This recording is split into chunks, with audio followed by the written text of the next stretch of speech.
Air meaning mixture of gases that surrounds the earth and that people breathe.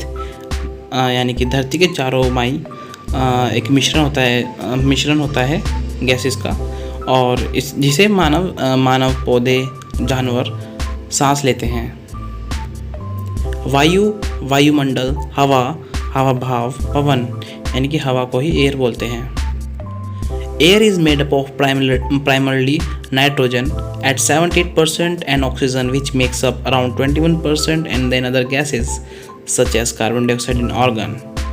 वायु मुख्य रूप से nitrogen से बनी होती है 78%, और ऑक्सीजन जो लगभग 21%, और फिर अन्य गैसेस जैसे कार्बन डाइऑक्साइड और ऑर्गन से बनी है। Another example, the air was polluted by smoke from the factory. Factory के धुएं से हवा प्रदूषित हो गई। Thank you.